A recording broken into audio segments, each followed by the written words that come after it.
Little Miss Somersault by Roger Hargreaves. Little Miss Somersault is the sort of person who doesn't just go out for a walk.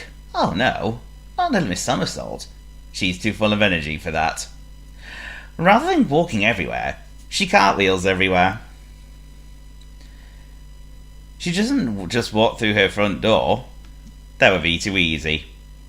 She built a house where she could climb over the roof first. Little Miss Somersault doesn't just sit in a chair. She balances on the back of it. Little Miss Somersault doesn't walk around things. She jumps right over them. And rather than answer the telephone like you or I might, she, well, just look at her, somersaulting while doing the whole thing. The other day, when she was cartwheeling past Mr. Worry's house, he called out to her, "There's a leaf on my roof! Please could you get it for me?" he asked. Mr. Worry had spent the whole morning worrying that the leaf might make his roof fall in. "I have a long ladder," he added. Little Miss Somersault said, "I don't need a ladder, dude." And as quick as a flash, she climbed on top of Mr. Worry's house and got the leaf off.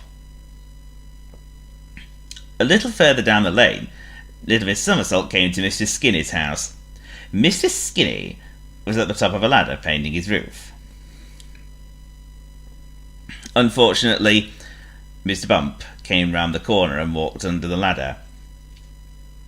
Or rather, he tried to walk under the ladder, but being Mr. Bump, he walked straight into it.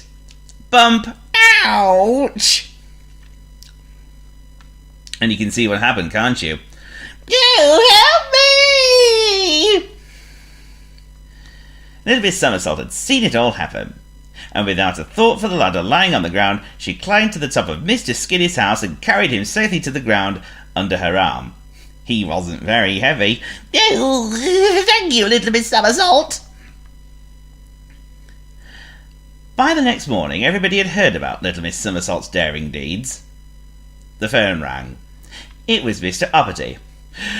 "There's an umbrella stuck in my chimney. I hear you're good at climbing onto roofs. I'll expect you here in 5 minutes. Mr. Uppity's mansion is one of the biggest houses you will have ever seen. To climb to the top of Mr. Uppity's house would be a real challenge, said Little Miss Somersault. It took no time at all for Little Miss Somersault to climb onto Mr. Uppity's roof. That was easy, she said, as she balanced on the chimney pot. Then she looked down at the ground, far below her. That was the last thing she should have done. Little Miss Somersault suddenly felt dizzy. Her knees began to tremble. Everything began to spin around and around. Little Miss Somersault had discovered she was afraid of heights.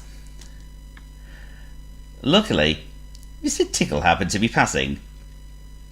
He stretched out one of those extraordinarily long arms of his. And do you think he wanted to tickle Little Miss Somersault? Of course he did. But not before he brought her back safely down onto the ground. Stop it! Laughed Little Miss Somersault. I promise I won't do anything foolish again. And off went Mr. Tickle, looking for someone else to tickle. That evening, Little Miss Somersault was sitting, yes, that's right, sitting in her armchair, when suddenly the telephone rang. "My hat is blown off," said a voice at the other end, "and it's landed on the roof of my house. Could you?" Little Miss Somersault's face turned pale.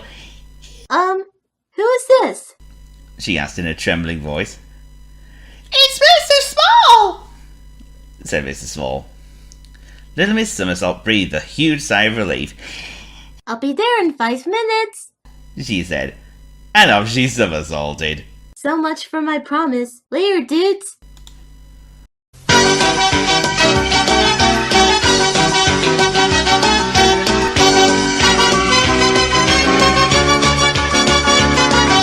Bounce! Bounce! Jump! Jump! Cartwheel! Cartwheel! Little Miss Somersault, Little Miss Somersault. Stretch! Spread!